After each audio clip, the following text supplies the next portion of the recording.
Hello viewers, আসসালামু আলাইকুম। কেমন আছেন সবাই? আশা করি সবাই ভালো আছেন। সকাল সকাল নাস্তা করার জন্য আমার মায়ের বানানো সেই আতিক্কা পিঠা আমি গরম দিয়ে দিছি। এখন প্রায় ভাপে হয়ে গেছে। এখন খাওয়া দাওয়া করব। আজকে আতিক্কা পিঠা খাবো, চা খাবো। বাচ্চাদেরকেও এটা খাওয়ানোর চেষ্টা করব। তারা যদি খায় তাহলে তো ভালো।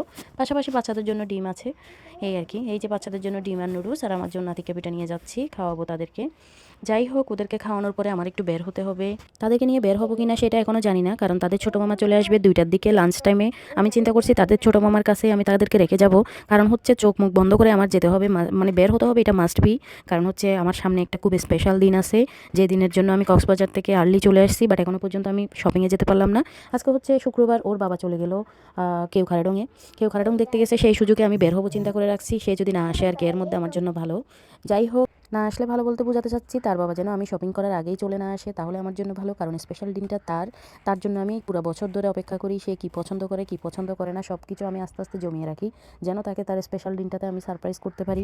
এখানে এই সময়ে এসে এই দিনটাকে এত বেশি স্পেশাল করে নেওয়াটা অনেকের কাছে ন্যাকামো মনে হতে পারে, কিন্তু ন্যাকামো মনে হলেও আমার কিছুই করার নেই, এবং বিন্দু পরিমাণ এটা নিয়ে আমি টেনশন করি না।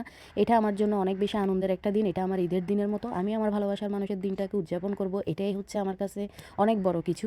ভাই, পৃথিবীতে এমন কোনো নিঃস্বার্থ মানুষ নাই যে আপনার খুশির দিনটাকে তার খুশির দিন মনে করে নিবে এবং সেভাবে আপনাকে ট্রিট করবে। এরকম পৃথিবীতে কেউ নাই, কারণ যার খুশির দিনটা তার আপনজনরাই বুঝবে, এবং হচ্ছে সেটা তারাই হচ্ছে সেলিব্রেট করবে, এটাই নিয়ম।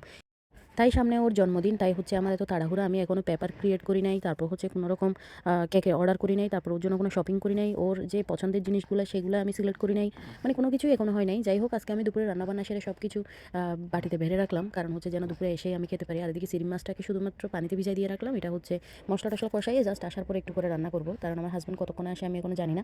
তবে আমার বেরোতে হবে, ওর ছোটো মামা থাকবে 2টা থেকে 6টা পর্যন্ত, ও 6টায় আবার অফিসে চলে যাবে। এই আর কি। এদিকে আমি সব হুটহাট বাচ্চাদেরকে খাওয়াই দাওয়াই রেডি হয়ে গেলাম। এখন আমি বের হবো একা একা, অনেক দিন পর বাচ্চাদেরকে ছাড়া, আমার হাজব্যান্ডকে ছাড়া বের হবো। যাই হোক, যেই কথা সেই কাজ, আমি বের হয়ে গেলাম। বের হয়ে সোজা চলে গেলাম পুলিশ প্লাজাতে গিয়ে আমি ফার্স্টেই চলে গেলাম একটা এক্সপোর্টের দোকানে, যেখানে হচ্ছে ট্রাউজার পাওয়া যায় একটু ইউনিক টাইপের। কিছুদিন আগে বাচ্চাদের শীতের কাপড় কিনতে গেছিলাম, তখন আমার হাজব্যান্ড 2টা ট্রাউজার পছন্দ করছিল। এটা হচ্ছে একটা পুলিশ প্লাজাতে, আরেকটা হচ্ছে ইউনেস্কোতে। আমি পুলিশ প্লাজায় চলে আসলাম, সেখানে ওই দোকানে গিয়ে ঠিক ওই ট্রাউজারটাই আমি দেখলাম। ওই ট্রাউজারটা দেখে আমি সাইজটা কনফার্ম হয়ে আমি 2টা কালার নিয়ে নিলাম। একটা হচ্ছে বাদামি কালার মানে ক্রিম কালার, আরেকটা হচ্ছে ব্লু কালার। এটা ওকে খুব ভালো লাগবে। তারপর 2টাই নিয়ে নিলাম। 750 করে নিল, 2টা 1500। তারপর আমার একটা জ্যাকেট ভালো লাগলো, জ্যাকেট না, এটা একটা টি শার্ট, শীতের টি শার্ট, আমার খুব বেশি ভালো লাগছে ব্লু কালার। আমি সেটাও নিয়ে নিলাম। সেটা ওরা 900 টাকার কমে দিচ্ছে না কোনোভাবে, এখানে একটু বার্গেনিং প্রাইস আছে। ওরা ফার্স্টে 900 বলছিল, আমি অনেক দরদাম করে তারপর 850 টাকা নিলাম। তারপর সোজা লিফটে করে নেমে যাচ্ছি পুলিশ প্লাজাতে, কারণ আমি বাচ্চাদেরকে রেখে আসছি। আমার কলিজায় অলরেডি টান টান লাগতেছে যে বাচ্চাদেরকে আমি ফেলে আসছি, কি না কি হয়। তারপর সোজা সিএনজি নিয়ে চলে আসলাম ভিআইপি টাওয়ারে। ও জার্সি কাপড় পরে, সেই জার্সি কাপড়গুলো ভিআইপি টাওয়ার থেকেই সবসময় নেই, এই দোকান থেকে নেই। উনি আমাদের খুবই পরিচিত, কারণ হচ্ছে আমার হাজব্যান্ড প্রায় সময় যে টি শার্টগুলো পরে সবগুলো এই দোকান থেকে নেই। তারপর ওনাকে আমি বললাম আমাকে টি শার্ট দেখান, আমি হচ্ছে বিভিন্ন কালারের টি শার্ট নিতে চাচ্ছি, কীরকম আছে দেখান। কিন্তু উনি ভালো কোয়ালিটির কোনো টি শার্ট এইবার দেখাতে পারলো না, বললো 1 সপ্তাহ পরে আসবে। যেগুলো হচ্ছে 1300-1400 টাকা বা 2000 টাকা ওরকম টি শার্টগুলো আছে, সেগুলো কিছুদিন পরে আসবে। তাই হচ্ছে এই ফেব্রিকটা আমার মোটামুটি ভালো লাগলো। এটার মধ্যে দেখা যাচ্ছে 4টা কালার আছে, আমি 4টা কালারে নিয়ে নিলাম 500 টাকা করে। ওনার সাথে আসলে বার্গেনিং করতে হয় না, উনি যেটা রাখতে পারবে সেটাই বলে। যাই হোক, তারপর হচ্ছে উনি কিছু ট্রাউজার দেখাচ্ছিল, এই ট্রাউজারগুলো 4500 টাকা করে ভাই প্রাইস। কিন্তু এই টাকা দিয়ে যদি আমি ট্রাউজার নেই, আমার জামাই আমাকে পিটাবে। আমি নিয়ে নেই সেজন্য। তারপর সোজা চলে আসলাম একটা সিএনজি নিয়ে আড়ংয়ের সামনে এসে আমি সোজা আড়ংয়ে চলে গেলাম। আড়ং থেকে আমি চিন্তা করছি একটা পাঞ্জাবি নিব আর একটা বেল্ট নিব। এই মুহূর্তে হচ্ছে আমি অন্য কিছু মাথায়ও আনতে পারতেছি না কী নিব, কারণ হচ্ছে ওর কাছে পাঞ্জাবিটা হচ্ছে মোটামুটি শখের, আর বেল্টটা হচ্ছে মোটামুটি লাগে প্রায় সময়। সেই হিসেবে আমি এই পাঞ্জাবি প্লাস হচ্ছে বেল্ট এগুলো আমি আন্দাজে নিচ্ছিলাম। অনেক পাঞ্জাবি দেখতেছি, প্রতিটা পাঞ্জাবি 4 থেকে 5 হাজার টাকা। এই পাঞ্জাবিটা আমার খুবই পছন্দ হয়েছে, এবং চেকের পাঞ্জাবিটা। তারপর হচ্ছে এগুলো সাইজ পাই নাই, তাই পাঞ্জাবিটা আমি নিলাম না, একটা বেল্ট নিয়ে নিলাম। তারপর হচ্ছে এই শল যেটা দেখছিলাম প্রিন্টের, ওই শলটা আমি নিয়ে নিছি। কিন্তু আমি ওদের কাছে হচ্ছে ব্যাগ কিনতে হয়, তাই ব্যাগটা কিনে নিই নাই, কারণ হচ্ছে বড় ব্যাগটা পরে 36 টাকা আর ছোটো ব্যাগটা পরে 15 টাকা। আমি হচ্ছে বেল্টের জন্য ব্যাগ নিই নাই, শলের জন্য ব্যাগ নিই নাই। সোজা একটা রিক্সা নিয়ে আড়ং থেকে আমার বাসা খুবই কাছে, নিচে চলে আসলাম। নিচে এসে ভাই যা দেখলাম, দেখতেছি আমার হাজব্যান্ডের স্কুটি নিচে পার্কিংয়ের মধ্যে মধ্যে। আমার তো ভয় ঢুকে গেল, কি হইলো এখন, এই প্যাকেটগুলো নিয়ে আমি কিভাবে যাব। ও পুরা মানে আমি পুরা ওকে সারপ্রাইজ দিতে চাচ্ছি আর আমি সারপ্রাইজ হয়ে যাব মনে হচ্ছে। আমি স্কুটি দেখে আমি আর কেয়ারটেকারের কাছে প্যাকেটগুলো রেখে আসতে চাচ্ছিলাম, কিন্তু রেখে আসতে পারি নাই। উনি ছিল না ওই মুহূর্তে, ফোন দিলে হয়তো পাওয়া যাইতো, কিন্তু তখন চিন্তা করলাম দূর বাবা, সারপ্রাইজ দিব ঠিক আছে, কিন্তু হচ্ছে এত লুকোচুরি আর করবো না, কারণ সে অনেক দূর থেকে আসছে, অনেক ঘুরতে গেছিলো কেউ কারণ থেকে। একটা সময় তো দেখবে, আর ও জানে যে আমি বের হইছি মানে কিছু কিনতেই বের হইছি, তাহলে ও যেহেতু জেনে যাবে তাহলে এত লুকানোর দরকার নেই। তাই সোজা বাসায় চলে আসলাম, বাসায় চলে এসে একটু পিছনে করে শপিং ব্যাগগুলোকে লুকিয়ে রাখলাম। তারপর হচ্ছে ও বাচ্চাদেরকে নিয়ে খেলতেছিল, বাচ্চাদেরকে সময় দিচ্ছিল, আর বাচ্চারা হচ্ছে ওর গল্প শুনতেছিল, পাহাড়ে গেছে, কী কী নিয়ে আসছে, আমার জন্য মরিচ নিয়ে আসছে, তেঁতুল নিয়ে আসছে, পেঁপে নিয়ে আসছে, কলা নিয়ে আসছে। ও আফসোস করতেছিল কলার একটা বড় ছড়া ছিল, সেটা ও কেন নিয়ে আসলো না। অনেক কম টাকায় ওখানে কলা পাওয়া যায়, কলাগুলো অনেক বেশি পুষ্টি পুষ্টি দেখা যাচ্ছে। যাই হোক, এদিকে সে দেখাচ্ছিল ভিউগুলো কত সুন্দর, এবং তারা কোথায় ছিল, তারা হচ্ছে 5 জন একটা রুমে ছিল। তারপর হচ্ছে এদিকে আমি খাওয়া দাওয়ার যে রেডি করে গেছিলাম, ও তো খাওয়ার খায় নাই, এখন 4:30 বাজে। তারপর আমরা খাওয়া দাওয়া করলাম, পেঁপেটা কাটলাম, মাশাল্লাহ পেঁপেটা কি সুন্দর। ও যে পাহাড়ি এলাকায় গিয়ে যে এই জিনিসগুলো আনবে আমি কল্পনাও করি নাই। ও অবশ্যই আমাকে মিস করছে, তাই এই জিনিসগুলো আনছে। কারণ হচ্ছে আমি যখনই পাহাড়ি এলাকায় যাই, কোথাও ঘুরতে যাই, আমি কিছু নিয়ে আসতে চাই, কিন্তু সে নিতে দেয় না কোনোভাবে। কিন্তু এইবারও নিয়ে আসছে, মানে ও আমাদেরকে মিস করছে। তারপর ও বারবার বলতেছিল তোমাদেরকে এই জায়গায় নিয়ে যেতেই হবে, এই জায়গাটা অনেক সুন্দর, এটা সেটা এই আর কি। যাই হোক, বিকালবেলা আবার আমি চিন্তা করলাম সে যেহেতু আসছে তাহলে হচ্ছে আর আমি বের না হই, বাচ্চাদেরকে নিয়ে আমি বসলাম। সে ঘুমালো। ঠিক পরদিন হচ্ছে সে অফিসে চলে গেছে, অফিসে যাওয়ার পর আমি আবার বের হব। কিন্তু হচ্ছে বের হবো ঠিক আছে, আজকে আমার ছোট ভাই ছিল না, সে অফিস থেকে আসে নাই, তার মানে এই ইন্ডিপেন্ডেন্ট দুইটাকে নিয়ে আমার যেতে হবে। এই পিন্ডুলা দুইটা আমার লাইফ শেষ করে ফেলবে ভাই, এদের জন্যই আমি কোথাও বের হইতে পারি না একা। ওর বাবাকে সারপ্রাইজ যে এবার দিতে পারবো সেটা এখনও আমি শিওর না, কয়েকটা আইটেম মাত্র নিছি, কিন্তু প্রতিবারই আমার ইচ্ছা করে ওকে ভরপুর করে সারপ্রাইজ করি, কিন্তু প্রতিবারই মানে কতগুলো টাকা জমায় রাখি পুরো বছর জুড়ে যেন ওকে দিতে পারি। যাই হোক, আমরা রাস্তা পার হলাম বাসা থেকে বের হয়ে, এখন সারফা বায়না ধরছে ও এটিএম কার্ডটা ও ঢুকাবে, টাকাটা ও নিবে, এই আর কি। তাই তার শখটা পূরণ করলাম, এটিএম কার্ড আমি ঢুকাই দিলাম, কিন্তু সে বের করবে এবং টাকাটাও সে নিবে। এই মুহূর্তে হচ্ছে দারোয়ান আঙ্কেল মনে করছে মনে হয় আমি অন্য কারো কার্ড দিয়ে মনে হয় টাকা তুলতেছি। উনি বলতেছে আপনি একটু মাস্কটা খুলেন, তারপর মাস্কটা খুলে দেখাই দিলাম, তারপর হচ্ছে হাসতেছিল। যাই হোক, টাকা তোলার পরে আমি 40,000 টাকা মতো উঠালাম, তারপর সোজা চলে গেলাম ইউনেস্কো সিটিতে, কারণ ইউনেস্কো সিটিতে ও একটা হচ্ছে ট্রাউজার পছন্দ করছিল, তারপর হচ্ছে একটা জিন্সের শার্ট। এক সময় আমরা ল্যাপটপ দেখাতে গিয়েছিলাম, সেদিন হচ্ছে একটু শপিং এগুলো পছন্দ করছিল, কিন্তু সে নেয় নাই। টাকার ক্ষেত্রে হচ্ছে ওরা 900 টাকার কমে দিচ্ছিল না ট্রাউজারটা, সেই হিসেবে নেওয়া হয় নাই। তাই হচ্ছে আমি সোজা চলে গেলাম ওই ইউনেস্কো সিটিতে। ইউনেস্কো সিটিতে গিয়ে এই দুটারে বসায় রাখলাম। আমি হচ্ছে প্যাকেটে করে চকলেট নিয়ে আসছিলাম, যেন হচ্ছে ওদেরকে খাওয়াতে পারি, কারণ হচ্ছে এই দুটা তো চকলেট টকলেট ছাড়া বসবেই না। আর সাফরিন তো সিটির ভিডিও করতেছে চারপাশে, আবার লিফটেও নাকি তারই ক্লিক করতে হবে। সারফা ট্রাই করতেছিল তাকে ক্লিক করানোর জন্য। যাই হোক, সোজা চলে গেলাম ওই ইউনেস্কো সিটির ওই দোকানে। তারপর হচ্ছে ট্রাউজারটা নিলাম, জিন্সের শার্টটা নিতে পারি নাই, পরে দেখি সাইজ বুঝি নাই বলে নিই নাই, পরে দেখি ও সহ আসলে যে কোনো একদিন নিব। তারপর হচ্ছে ট্রাউজারটা নিয়ে সোজা চলে আসলাম কার্গোর যে প্যান্টগুলো সেগুলোর মতোই নিয়েছি। তারপর সোজা হচ্ছে তারা সিপিতে খাবে, কী খাবে হচ্ছে আমি জানি না, বাই খাওয়ানোর জন্য। যাই হোক, স্টিক অর্ডার করলাম, সসেস অর্ডার করলাম, চিকেন ফ্রাই অর্ডার করলাম, আমিও খাবো।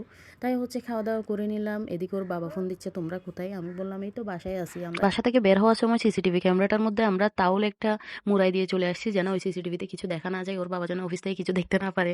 যাই হোক, আমরা হচ্ছে প্রায় ঘোরাফেরা আমাদের প্রায় শেষ হলো, কিন্তু এই বাচ্চাগুলো নিয়ে আমি অন্য কিছু কাজ আমি মাথায় ঢুকতেছে না কোনোভাবে, আমি কি করবো। কারণ আমি যেই চিন্তা করতেছি সাফরিন আরেকদিকে চলে যাচ্ছে, সারফা আরেকদিকে চলে যাচ্ছে, দুইটা আবার ঝগড়াঝাটি শুরু করে দিছে। ভাই আমার মাথা হ্যাং হয়ে যাচ্ছে। আমি শুধুমাত্র চিন্তা করলাম ডিরেক্টলি আমি আর কোথাও যাবো না, কেকের দোকানে গিয়ে কেক আর মিষ্টিটা নিয়ে সোজা বাসায় চলে যাবো।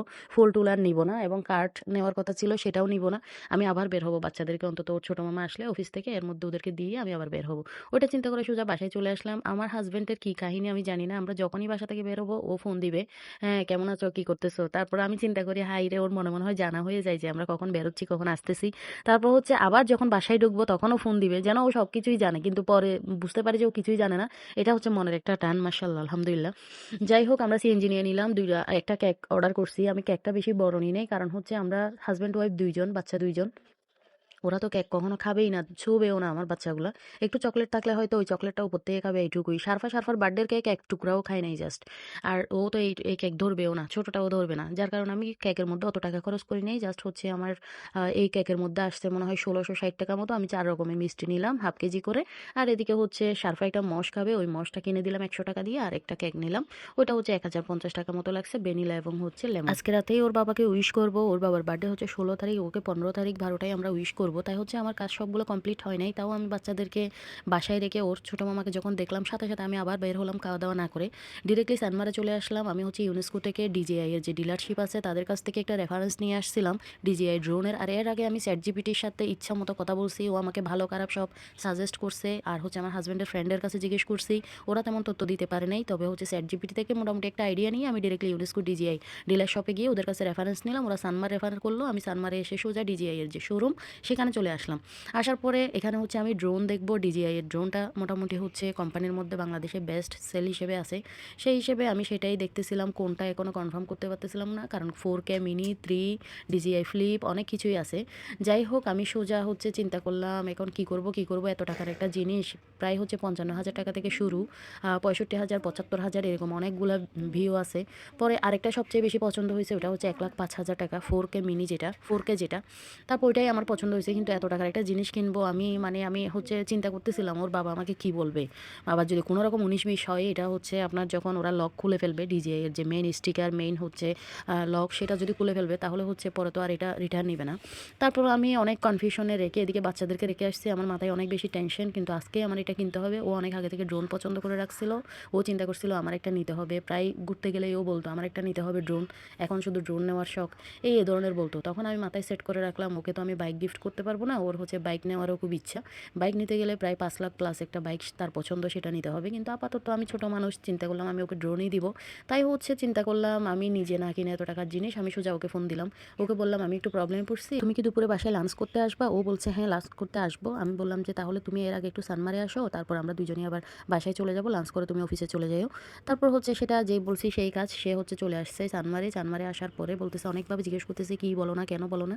আমি বলছি না তুমি আসো। আসার পরেও যখন এটা দেখছে পুরা অবাক হয়ে গেছে, কি বলো এটা কেন নিবো এত টাকা দিয়ে, না সম্ভব না, আমি কোনোভাবেই নিবো না, এত টাকা খরচ করবো না। তারপর হচ্ছে আমি ডিজিআই ফ্লিপটা আগে চিন্তা করি নাই। ও হঠাৎ করে অনেক রকম সুযোগ সুবিধা ওরা আমাদেরকে বোঝানোর পরে আমরা দেখলাম যে পাকা যেটা খোলা, জ্যাকেট যেটা নাই পাখাতে, সেটা হচ্ছে আমাদের জন্য একটু রিস্কি হয়ে যাবে এবং কোথাও বাড়ি গেলে সেটা মানে যে কোনো সময় অ্যাক্সিডেন্ট হতে পারে। যার কারণে হচ্ছে আমরা চিন্তা করলাম জ্যাকেট কাভার দেওয়া, যেটা পাখা খাবার দেওয়া এবং হচ্ছে সেন্সর সিস্টেম ওইটা।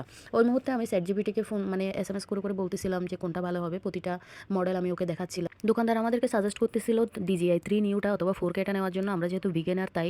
কিন্তু আমি চ্যাটজিপিটি থেকে জিজ্ঞেস করতে ও বলতেছিল এটার মধ্যে কোনো রকম অবস্টেকেল নেই, মানে হচ্ছে সেন্সর নেই, ও মানুষ অথবা গাছ অথবা কোনো বস্তু দেখলে সেটা আমি যাবে না, ডিরেক্টলি যে কোনো একটা অ্যাক্সিডেন্ট হতে পারে, ধাক্কা খেয়ে পড়ে যেতে পারে। সব কিছু চিন্তা করে ওর বাবা হঠাৎ করে খেয়াল করলো যে DJI ফ্লিপটা কি, ওটাতে তো জ্যাকেট দেখা যাচ্ছে। তারপর সেটা কিন্তু রেঞ্জ অনেক বেশি, ৯৫,০০০ টাকা। তখন ওরা আমাদেরকে বলতেছিল তাহলে আপনারা বাজেট না থাকলে এটা না নেন, তবে এটা নিলে অনেক বেশি ভালো হবে। DJI ফ্লিপটা, এটার মধ্যে জ্যাকেট আছে, পাকাটা হচ্ছে এবং সেন্সরও আছে, সব কিছু মিলাই হচ্ছে আমার হাজব্যান্ড DJI ফ্লিপটা পছন্দ করছে। এটা হচ্ছে ওপেন করতেছিল, তখন আমি ভিডিও করলাম, যখন আনলক করতেছিল মানে আনবক্সিং করতেছিল তখন। এবং এখন হচ্ছে রোবটটা সেটিং করে দিচ্ছিল, ড্রোনটা। রোবট বলতেছি আমি বারবার, আমার ড্রোনের জায়গায় রোবট চলে আসে, আসলে এটা তো একটা মিনি রোবট। যাই হোক, এই ড্রোনটা হচ্ছে তারা সেটিং করে দিল আমাদেরকে সব কিছু। কিছুক্ষণ সার্চ দেওয়ার পরে প্রায় ১.৫ ঘন্টা মতো সময় লাগলো। এদিকে আমার বাচ্চাদের কি হচ্ছে আমি জানি না। আমার ছোট ভাইকে ফোন দিলাম, ও বললো আমার অফিস টাইম হয়ে গেছে, তোমরা তাড়াতাড়ি আসলে আসো। ও তো জানেন আমার হাজব্যান্ড সাথে আছে। যাই হোক, এদিকে আমার হাজব্যান্ডেরও অনেক বেশি খিদা লাগছে, ওকে দেখাইয়ে নিছি। ও হচ্ছে কোনোভাবেই হচ্ছে মানে মানে রাজি না যে এত টাকা দিয়ে ও জিনিস নিবে না। আমি বললাম যে একবারই নিবা, দিচ্ছি যখন নাও, সব সময় তো দিতে পারি না। গত ২ বছর জাস্ট হচ্ছে আমি যে কোনো রকম জিনিস দিছি, বাট হচ্ছে ইলেকট্রিক কোনো জিনিস বা ওর পছন্দের তেমন কিছু জিনিস দিতে পারি নাই। জাস্ট হচ্ছে জামা কাপড়, শীতের কাপড়, এইসব জিনিসগুলো দিয়েছি। পরে চিন্তা করলাম এই ২ বছর তো বাচ্চাদের জন্য, বাচ্চারা তখন খুবই ছোট ছিল, তখন হচ্ছে এত কিছু বাইরে গিয়ে শপিং করবো এটা সেটা, মানে ওর পছন্দটাকে অত বেশি প্রায়োরিটি দিতে পারি নাই আর কি। যার কারণে এবার চিন্তা করলাম মাস্ট বি ড্রোন নিয়ে দিব, সেটা যত টাকা হবে হোক। আলহামদুলিল্লাহ সেই অনুসারে আমি সফল হলাম, আমি নিয়ে দিলাম তাকে। এটা এটা হচ্ছে আমাদের ৯০ মতো পড়ছে এই ড্রোনটা, DJI ফ্লিপ যেটা। অরিজিন কোম্পানির যেটা। তারপর হচ্ছে আসার সময় চিন্তা করলাম বাচ্চাদের জন্য একটু শর্মা নেই, তারা বসে আছে। তারপর হচ্ছে ২ টা শর্মা নিয়ে নিলাম। ২ টা শর্মা নিয়ে সোজা আমার হাসব্যান্ডের সাথে বাসায় চলে আসলাম। একটুকের মধ্যে জানতে পারলাম আমার বাচ্চাদেরকে রেখে আমার ছোট ভাই হচ্ছে বের হয়ে গেছে। আমার তো কলিজায় শেষ হচ্ছে। আমি পুরাটাই টেনশনে পড়ে গেছি যে কি হচ্ছে? ও নাকি বের হইছে প্রায় ৫-১০ মিনিট হলো। সোজা এসে দেখলাম সারফা সাফরিনকে খেলা দিচ্ছে। ২ জনই সুন্দর মতো আছে আলহামদুলিল্লাহ। তারপর হচ্ছে এই জিনিসগুলা রেখে সোজা আমি রান্নাঘরে চলে গেলাম। ওর বাবাকে খাবার দিলাম। ও খাবার খাচ্ছিল। এই মুহূর্তে আমি রান্নাঘরে চলে গেলাম। রান্নাঘরে গিয়ে আমি চিংড়ি মাছ বসালাম। তারপর হচ্ছে এগুলো আমি আগে থেকে মেরিনেট করে রাখছিলাম। আর হচ্ছে জাস্ট শর্টকাটে খিচুড়ি করবো আজকে রাতের জন্য, সেগুলোও রেডি করে নিচ্ছিলাম। মুরগিটা রান্না করবো, রসা করবো, এগুলো রেডি করে নিচ্ছি নিলাম। ওই সময়ই একটা পার্সেল চলে আসলো। কাউসার ভাই আমাদের কেয়ারটেকারকে দিয়ে আমি রিসিভ করছিলাম। ওই পার্সেলটা চলে আসছে। আমি চিন্তা করছি ওর বাবাকে উইশ করার জন্য আমার বাচ্চাদেরকে হচ্ছে আমি স্পাইডারম্যানের এই জামাটা হচ্ছে গিফট করবো। এই দিন হচ্ছে ওরাও একটু খুশি থাকুক ওর বাবার বার্থডেতে। সেই হিসেবে স্পাইডারম্যানের যে জামাটা সেটা হচ্ছে চলে আসছে পার্সেল। তাদেরকে পরাই দেখলাম, তারাও খুব বেশি খুশি। এখন হচ্ছে প্রায় ১১টা বেজে গেছে। এখন আমি রান্নাবান্না সবকিছু শেষ করে টেবিলে সাজিয়ে দিয়ে তারপর হচ্ছে গিফটগুলো আমি ড্রয়িং রুমে সাজাচ্ছিলাম। আমার বড় মেয়েটা মাশাআল্লাহ ওর কথা না বললেই নয়। ও কি পরিমাণ এক্সাইটেড ছিল। আর ও হচ্ছে যখন ওর বাবা ১১টার দিকে একটু শুইতে আসলো তখন ও তো খুব খুশি হয়ে গেছে। মা বাবা তো খুব মানে ঘুমাই গেছে। এটা আমাদের জন্য খুব প্লাস পয়েন্ট। মানে বাবা ঘুমাই গেছে ভালো হইছে না? ও সুন্দর করে দরজাটা বন্ধ করে চলে গেল। তারপরেও আমাকে বলতেছে, "মা তুমি একটা ফুল আনো নাই কেন? আমি একটু বাবাকে উইশ করতাম।" তারপর আমি ওর ছোট মামাকে ফোন করে দিলাম, "তুমি একটা ফুল নিয়ে আসিও।" মানে হচ্ছে রিজুকে উইশ করার জন্য আমি ফুল কিনতে পারি নাই, কোনো কার্ডও লিখতে পারি নাই। এইবার হচ্ছে এই জিনিসগুলো করতে পারি নাই। জাস্ট হচ্ছে ২ দিন সময় পাইছি। কি করব? যাই হোক এভাবে হচ্ছে আমাদের সময় কেটে গেল। প্রায় হচ্ছে ১১টা ৫৫ বাজে। এখন হচ্ছে উইশ করতে হবে ওর বাবাকে। আমি সবকিছু ড্রয়িং রুমে সাজিয়ে গুজিয়ে রাখলাম, মিষ্টি থেকে শুরু করে। আর হচ্ছে আমার ঘরোয়া নাস্তা অত বেশি ভাল লাগে না। আমার হচ্ছে বাইরের নাস্তাগুলাতে আমি সন্তুষ্ট। আমি ঘরের বিভিন্ন নাস্তা করব, এটা করব, এগুলোর মধ্যে ভাই আমি নেই। আমি কিছুই রান্না করি না। আমি শুধু এই খিচুড়ি, চিংড়ি আর হচ্ছে একটু মুরগি রসা করলাম। এগুলো দিয়ে রাতে ভাত খাবো। এদিকে হচ্ছে পেঁপে আনছিল ওর বাবা। পেঁপেটাকে একটু সুন্দর করে কেটে নিলাম। বাচ্চারাও হচ্ছে অনেক বেশি খুশি, অনেক বেশি এক্সাইটেড ওর বাবাকে উইশ করবে। তারপর হচ্ছে কেকটাকে লুকায় রাখছে সারফা। কোনোভাবে বাবাকে দেখতে দিবে না। আমি ওকে চোখ মারি বলতেছিলাম যে, "দেখো বাবাকে, বাবা যেন না দেখে। এটা কিন্তু বাবার জন্য সারপ্রাইজ।" ও অনেক বেশি বড় হয়ে গেছে মাশাআল্লাহ। এটা বোঝা গেল আজকের এক্সাইটমেন্টে। এদিকে হচ্ছে প্র্যাকটিস করতেছিল আমার ২ টা স্পাইডারম্যান ওর বাবাকে কিভাবে উইশ করবে। আর এদিকে লাইট বন্ধ করে দিয়ে সাফরিন এসে ডিস্টার্ব করবে। তাই হচ্ছে আমি জিনিসগুলাকে সাজাচ্ছিলাম। আর হচ্ছে এদিকে আমি ২ রকমের মিষ্টি নিলাম, কেক নিলাম। এগুলো ওর বাবাই খুলবে, আমি আর খুললাম না। যাই হোক এই আরকি। প্যাকেটগুলা হচ্ছে আড়ং-এর প্যাকেটগুলো কিন্তু আমি কিনি নাই। বাসায় আমার প্যাকেট ছিল। ওই আড়ং-এর জিনিসটা বাসার প্যাকেটের মধ্যেই আমি ঢুকাই দিছি। কারণ এখন হচ্ছে আড়ং-এর প্যাকেট কেনার মতো অবস্থা নাই। সবগুলো কিনে, কিনে এই কাগজের প্যাকেট কিনতে হয়। আমার তো আগামী ১০ বছরের প্যাকেট থেকে গেছে। যাই হোক এদিকে হচ্ছে এদিকে হচ্ছে বাচ্চারা এক্সাইটেড হয়ে গেছে। ১১টা ৫৮ বাবাকে এসে উইশ করলো। বাবা খুব বেশি খুশি এবং বাচ্চারাও খুব বেশি খুশি। আমার সাফরিন তো কত সুন্দর করে উইশ করছে, "বাবা, হ্যাপি বার্থডে টু ইউ।" বাবাও খুব বেশি খুশি। তারপর ও তো আগে থেকে জেনে গেছে, সারপ্রাইজড হয়ে গেছে। তারপর ওকে বললাম, "তুমি ড্রয়িং রুমে চলে আসো। তারপর গোপ্রো ক্যামেরাটা একটু আনিও।" তারপর হচ্ছে সে ওটা সেটিং করতে, করতে আসতেছিল। এসে ও সারপ্রাইজড হয়ে গেছে পুরোটা জিনিসগুলা দেখে। এই আরকি। ও খুশি থাকলেই আমার জন্য অনেক বেশি খুশি। এই দিনটা হচ্ছে অনেকের কাছেই খুব বেশি সুখের না, খুব বেশি শান্তির না। কারণ একটা বছর লাইফ থেকে চলে যাচ্ছে, এটা স্বাভাবিক একটা দুঃখের বিষয়। কিন্তু তাই বলে লাইফ থেকে চলে যাচ্ছে ওই দিনটা, লাইফে তো আরেকটা বছর আসছে। আলহামদুলিল্লাহ আমি আরো ১ বছর, আরো আরেকটা নতুন বছরের একটা দিন বাঁচলাম। এটা হচ্ছে আমার কাছে অনেক সুখের। এবং এই দিনটাতে আমার হাসব্যান্ড আসছিল বিধায় আমি তাকে পেয়েছি। আলহামদুলিল্লাহ সেটা আমার কাছে অনেক বেশি সুখের। যাই হোক এখন হচ্ছে আমরা কেক কাটতেছিলাম। কেক কাটলাম। তারপর হচ্ছে ওকে একেকটা সারপ্রাইজ সবগুলো খুলে দেখালাম। ও তো অনেক বেশি সারপ্রাইজ হয়ে গেছে, অনেক বেশি খুশি। মাশাআল্লাহ ওর এই খুশিটাই আমার দেখতে ইচ্ছা করে। আমার ইচ্ছা করে ও যত কিছু পছন্দ করে আমি যেন সবকিছু তাকে দিতে পারি। আল্লাহ যেন আমাকে সবসময় আ এই ইয়াটা দেয়। এই জিনিসগুলো হচ্ছে কেউ খুশি হবে না। এই জিনিসগুলো হচ্ছে কারো হচ্ছে ভালো লাগবে না। কারণ চিন্তা করবে এত বড় বয়সে এসে আবার বার্থডে পালন করতেছে। এটা কি আবার ন্যাকামো নাকি? ভাই তোদের কাছে এটা ন্যাকামো মনে হলে তোদের ওই ন্যাকামো নিয়ে তোরাই থাক। এটা হচ্ছে আমার লাইফ, আমার হাসব্যান্ড, আমার বাচ্চা-কাচ্চা, এগুলা হচ্ছে সব আমার ব্যাপার। এখানে তোমাদের থেকে আমি ৳১ চাইতেছি না বা তোমাদেরকে ডাকতেছি না যে একটু আমাদের সাথে খুশি করো, একটু অভিনয় করো। আমরা ডাকতেছি না। আমরা হচ্ছে যে আমাদের মতোই ভালো আছি আলহামদুলিল্লাহ। এরকমই যেন আল্লাহ আমাদেরকে সবসময় রাখে। যার কারণে হচ্ছে আজকের দিনটা আমার জন্মদিনের চেয়ে বেশি প্রিয় আমার কাছে। এটা আমার ঈদ লাগে। আমার বাচ্চাদের জন্মদিনগুলোও আমার কাছে অনেক বেশি ভালো লাগে। আমার বাচ্চারাও হচ্ছে অনেক বেশি এক্সাইটেড থাকে ওদের জন্মদিনে। যাই হোক আমি যতদিন বাঁচে আছি তাদের ততদিন যেন এদের বার্থডেগুলো আমি এভাবেই উইশ করতে পারি। এভাবেই তাদেরকে সময় দিতে আল্লাহ যেন এই সুযোগটা আমাকে দেয়। এটাই হচ্ছে আমার কাছে অনেক বেশি সুখের, অনেক বেশি আনন্দের এই দিনগুলা। আমার আপন মানুষগুলাকে আমি একটু হাসাতে পারবো, এটাই তো আমার কাছে সবচেয়ে বড় পাওয়া। এর চেয়ে বড় পাওয়া তো আমার কাছে আর কিছুই নাই। আমার বাচ্চারা অনেক বেশি খুশি তার বাবার বার্থডের কেক কাটতেছে। আমার বাচ্চারা অনেক বেশি এক্সাইটেড তার বাবাকে হচ্ছে যে সারপ্রাইজ করতে পারবে। যাই হোক এটাই আনন্দ যেন আমাদের মধ্যে সবসময় থাকে। আমার হাসব্যান্ড তো প্রায় বলে যে, "দেখো মানুষ কিন্তু এগুলো পছন্দ করে না। মানুষ কিন্তু হিংসা করে আমাদের এইসব।" আমি বলছি, "হিংসা করুক, অসুবিধা কি? মানুষ তো হিংসুটে জাতি, মানুষ তো সেলফিশ। আমরা কি স্বার্থহীন হতে পারবো? আমরা তো মানুষ, আমরা তো সবসময় স্বার্থ নিয়েই বাঁচবো। এটাই লাইফ। কে কি করলো না করলো সেটা নিয়ে আমাদের কোনো কিছু যায় আসে না। আমরা ভালো আছি এটাই হচ্ছে আলহামদুলিল্লাহ।" আমি তো সেই হিসেবে আজকাল ফেসবুকে একেবারে ইনঅ্যাক্টিভ বললেই চলে। কোনো রকম পোস্ট করি না। আমাদের কোনো ছবি তেমন দেই না। আমি আগে তো খুব বেশি ফেসবুকে অ্যাক্টিভ ছিলাম এবং সবকিছু শেয়ার করতে পছন্দ করতাম। আমার মনে হতো কি এই জিনিসগুলো শেয়ার করলে হচ্ছে আমার মনে শান্তি পাচ্ছে। আমি হচ্ছে একটা জায়গায় ঘুরতে গেলাম, আমি একটু ভালো জামাকাপড় পরলাম, ভালো একটু খাচ্ছি। শেয়ার করলে অসুবিধা কি? কারণ হচ্ছে আমার ফ্রেন্ড সার্কেলরা দেখতেছে। এখানে হচ্ছে সামাজিক একটা বন্ধন সবার মধ্যে যে আছে, তার মধ্যে হচ্ছে আমার ফ্রেন্ড সার্কেলরা এই জিনিসগুলো দেখতেছে। বাইরের কেউ তো দেখতেছে না। আমি তো পাবলিক করতেছি না। তখন হচ্ছে তাতেও মানুষের সমস্যা, আমার প্রফেশনেও সমস্যা। আমার প্রফেশনে যে মানুষগুলো আছে তারা আমাকে বলবে যে, "ম্যাডাম হ্যাঁ দেখছি আপনার তো দেখি এখানে ঘুরতেছেন ম্যাডাম। হ্যাঁ আপনি তো অনেক ঘোরাঘুরি করতেছেন, এটা খাচ্ছেন, আমাদের জন্য নিয়ে আসিয়েন।" বা এগুলো আবার কি? এগুলো এক ধরনের রিপ্লেজিং মনে হয় আমার কাছে। সোশ্যাল মিডিয়াতে যেকোনো কিছু হতে পারে, সেটা আবার বাইরে এসে বলবো, তাকে আবার টিটকারি মারবো, এটা আবার কেমন? সেজন্য হচ্ছে আমি একেবারে ইনঅ্যাক্টিভ বললেই চলে। এখন আর তেমন পোস্ট করি না, মানুষের নজর না লাগুক, এই আরকি। তবে হচ্ছে আমার মনে হয় ৫ টা মহিলার সাথে বসে গল্প করার চেয়ে এই সোশ্যাল মিডিয়াতে নিজের মনের যা হচ্ছে অনুপ্রেরণা আছে, মনের যা আবেগ আছে, অনুভূতি আছে, সবকিছু সোশ্যাল মিডিয়াতে প্রকাশ করলেই ভালো আমার মনে হয়। কারণ হচ্ছে আমি ৫ টা মেয়ের সাথে গল্প করতে যাব, আমি আমার অনুভূতি বলবো, সে তার অনুভূতি বলবে। তারপর ওখানে আর ৪ টা মেয়ে কিন্তু মাস্ট বি চলে আসবে। আর ৪ টা মেয়ের গল্প কিন্তু সেখানে মাস্ট বি চলে আসবে। আমি চাই না যে আর ৪ জনের গীবতটা আমি করি, কোনো দরকার নেই। আমি বরঞ্চ একা থাকতে পারলে আমার এত বেশি ভালো লাগে, এত বেশি ভালো লাগে। আমি সারা জীবন একা থাকতে পারলেই মানে শান্তি ভোগ করছি। আমি মানুষের মাঝে আমি নিজেকে একদম কমফোর্ট মনে করি না। যাই হোক সেটা হচ্ছে যে সম্ভব হয়ে ওঠে না। কারণ হচ্ছে আমার যৌথ ফ্যামিলিতে বিয়ে হইছে। আমার ফ্যামিলির মানুষজনও খুব বেশি ভালো। ওদের কাছে হচ্ছে আমি হচ্ছে নিজেকে হচ্ছে ইনভিজিবল করে রাখতে পারি না। ওরা যেহেতু যে পরিমাণ এক্সট্রোভার্ট, আমি হচ্ছে ইন্ট্রোভার্ট হলেও আমি তাদের কাছে সেটা দেখাতে পারি না। তাদের কাছে মিশে থাকতে হয়। ওরা হচ্ছে ওভাবে আমাকে স্পেসটা দেয়, ওভাবে আমাকে ভালোবাসে। আমিও তাদেরকে ওভাবেই ভালোবাসি। যার কারণে হচ্ছে ওদের সাথে ওভাবে হচ্ছে একা থাকার ব্যাপারটা আমার হয়ে ওঠে না। যাই হোক আমি যখন চট্টগ্রাম থাকি তখন হচ্ছে একা থাকি, তখন হচ্ছে নিজের মতো থাকি। ভালোই লাগে আলহামদুলিল্লাহ। এই আরকি আমাদের হচ্ছে কেক কাটাকাটি সব শেষ, খাওয়া-দাওয়া শেষ। এখন আমি জিনিসগুলো ফ্রিজে ঢুকায় রাখতেছি। কারণ যেন পরে খাওয়া যায় আরকি। আর আমরা একটু ছবি-টবি করলাম। ওর বাবা তো খুব বেশি খুশি হয়ে গেছে। এই যে আমি যে ট্রাউজারগুলা নিছিলাম ইউনেস্কো থেকে ব্ল্যাকটা নিয়েছি, ভিআইপি টাওয়ার থেকে এই ৪ টা টি-শার্ট নিয়েছি। তারপর আড়ং থেকে এই শলটা, সক্সটা আর হচ্ছে বেল্টটা নিয়েছি। তারপর হচ্ছে সানমার থেকে হচ্ছে আমি DJI এর যে ড্রোনটা সেটা নিলাম। এটাও হচ্ছে আমি পুলিশ প্লাজা থেকে নিলাম ২ টা। এই আরকি। আমার হাসব্যান্ড খুশি হইছে সেটা আমার কাছে অনেক বেশি পাওয়া।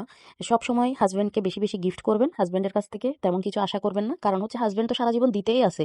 ও হচ্ছে প্রতিদিনই দিচ্ছে আপনাকে এই পরিমাণ। জাস্ট হচ্ছে দেখা যাচ্ছে না যে কি দিতেছে সেটা দেখা যাচ্ছে না। হয়তো এগুলো ফিজিক্যাল না। কিন্তু তার আন্তরিকতা, তার ভালোবাসা, সে যে অফিস থেকে কষ্ট করে এসে বাসায় আপনাকে সময় দিচ্ছে, সে যে হচ্ছে সারা ব মাস অফিস করে যে আপনাকে মাস শেষে টাকাটা নিঃস্বার্থভাবে দিয়ে দিচ্ছে আপনার সংসারে, এটাই তো অনেক বেশি বড় পাওয়া। এই বাবাদের এই আত্মত্যাগটা কি আমরা কখনোই ভুলতে পারবো? এটা কখনো অস্বীকার করতে পারবো?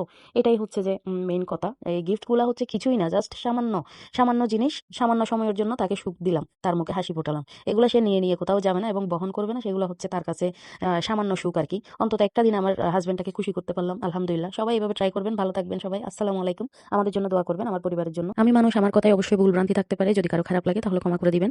ভালো থাকবেন সবাই। এদিকে আমার মেয়ে কত সুন্দর করে ড্রোন ফ্লাই করছে। ওর বাবাও ফ্লাই করছে। বাইরে থেকে এসে ওরা এখন কি করে?